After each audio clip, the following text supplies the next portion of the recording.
काही पदार्थ सणासाठी बनतात आणि काही पदार्थ हे सणांची आठवण बनून राहतात. नारळी पौर्णिमेचा असाच एक गोड आठवणींचा पदार्थ म्हणजे नारळी भात. आज बनवूया तोच पारंपरिक सुगंधी नारळी भात, तोही आपल्या द फ्लेवर मराठी स्टाईलने. तर हॅलो, हाय, नमस्कार, राम राम मंडळी. आज आपण बनवणार आहोत नारळी भात. चला तर मग सुरुवात करूयात रेसिपीला. नारळी भात बनवण्यासाठी आपण एका भांड्यामध्ये तूप गरम करायला ठेवलं होतं. तूप गरम झालेलं आहे. आता तुपामध्ये आपल्याला घालायचे आहेत खडे मसाले. तर सगळ्यात आधी आपण घालणार आहोत 2 ते 3 दालचिनीचे तुकडे. त्यानंतर आपल्याला यामध्ये घालायचे आहेत 7 ते 8 लवंगा. त्यानंतर आता आपण घालणार आहोत 3 ते 4 हिरवी वेलची. आता यानंतर आपल्याला या तुपामध्ये आणि या खड्या मसाल्यांमध्ये घालायचा आहे अख्खा बासमती तांदूळ.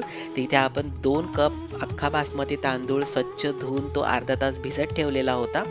आता हलक्या हाताने आपल्याला हा तांदूळ या तुपामध्ये व्यवस्थित असा परतून घ्यायचा आहे. लक्षात ठेवायचं आहे, खूप जास्त वेळ आपल्याला हा तांदूळ या तुपामध्ये परतवायचा नाहीये. अगदी 1 मिनिटभरासाठी आपण हा तांदूळ व्यवस्थित असा तुपामध्ये कोट करून घेणार आहोत. म्हणजे आपल्या या नारळी भाताला या खड्या मसाल्यांचा जो सुगंध आहे तो खूप छान येईल. प्रत्येकाची नारळी भात बनवायची पद्धत वेगळी असते, पण आज आपण अगदी सोप्या पद्धतीने, म्हणजेच आमच्या घरी ज्या पद्धतीने नारळी भात बनवतात त्या पद्धतीने आपण आज हा नारळी भात बनवणार आहोत. यासाठी गुळाचा पाक वगैरे करण्याची अजिबात गरज नाही. अगदी 15 ते 20 मिनिटांमध्ये हा भात बनून तयार होतो आणि चवीला तितकाच भन्नाट लागतो. आता तुम्ही बघू शकता 1 मिनिटभरासाठी आपण व्यवस्थित असा तांदूळ परतून घेतला होता. आता यामध्ये आपण घातलेला आहे ताज्या नारळाचा चव, म्हणजेच आपण ताजा नारळ खवून घेतलेला आहे. तर इथे आपण 2 कप ताजा नारळ खवून घेतलेला आहे. तो या तांदळामध्ये आपण घालून आता याला सुद्धा आपण एक 2 ते 3 सेकंदासाठी व्यवस्थित मिक्स करून परतून घेणार आहोत. आणि त्यानंतर आता आपल्याला या भातामध्ये घालायचं आहे पाणी. त्यासाठी आपण इथे 3 कप पाणी गरम करून घेतलेलं आहे. लक्षात ठेवायचे, ज्या कपाने आपण 2 कप तांदूळ आणि 2 कप नारळाचा चव घेतलेला आहे त्याच कपाने आपण 3 कप पाणी घेतलेलं आहे. आता गरम पाणी घातल्यानंतर आपण हा भात व्यवस्थित मिक्स करून घेऊयात आणि त्यानंतर आता आपल्याला यामध्ये घालायचं आहे चवीनुसार मीठ. मीठ घातल्यानंतर पुन्हा एकदा आपल्याला हा भात व्यवस्थित असा मिक्स करून घ्यायचा आहे आणि त्यानंतर झाकण ठेवून याला आपल्याला 90% हा भात शिजवून घ्यायचा आहे. साधारण 10 मिनिटं आपल्याला हा भात शिजण्यासाठी लागणार आहेत.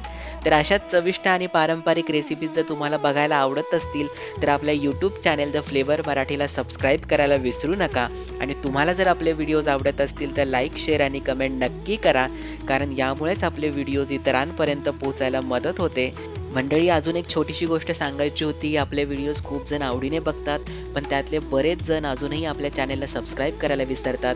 तुम्ही त्यातलेच असाल तर आत्ताच एकदा सबस्क्राईब करून ठेवा, म्हणजे आपल्या अशाच घरच्या पारंपरिक चवीच्या पुढच्या रेसिपीज तुमच्यापर्यंत नक्की पोहोचवता येतील. तर तुम्ही बघू शकता आता 10 मिनिटानंतर आपला भात व्यवस्थित असा शिजलेला आहे. आणि आता आपल्याला या 90% शिजलेल्या भातामध्ये घालायचा आहे गूळ. तर इथे आपण 2 कप गूळ हा चिरून घेतलेला आहे, बारीक गूळ केलेला आहे. आता 2 कप गूळ घातल्यानंतर यामध्ये आपल्याला आवडीप्रमाणे ड्रायफ्रुट्स घालायचे आहेत. त्यानंतर यामध्ये आपण घालणार आहोत अर्धा चमचा वेलची पावडर. त्यानंतर आपल्याला यामध्ये घालायचे आहेत केशर, जे आपण 1 चमचा दुधामध्ये भिजत घातलेलं होतं. आता हे सगळं आपल्याला व्यवस्थित असं मिक्स करून घ्यायचं आहे. खूप हलक्या हाताने आपल्याला हा गूळ आणि हे सगळे पदार्थ मिक्स करून घ्यायचेत आणि याला झाकण ठेवून आपल्याला 5 ते 7 मिनिटासाठी याला शिजून घ्यायचं आहे. 5 ते 7 मिनिटांमध्ये आपला गूळ व्यवस्थित वितळणार आहे आणि त्यासोबतच याला जी नारळाची चव येणार आहे ती 1 नंबर असते. तर अशा प्रकारे तयार आहे अगदी झटपट होणारा सोप्या पद्धतीचा असा नारळी भात. तर तुम्हाला ही रेसिपी कशी वाटली हे आम्हाला कमेंट करून नक्की सांगा. आणि हा व्हिडिओ जर तुम्हाला आवडला असेल तर तुमच्या मित्रमैत्रिणी आणि परिवारासोबत शेअर करायला विसरू नका. तोपर्यंत खात राहा. पुन्हा भेटूया एका नवीन रेसिपी सोबत. धन्यवाद.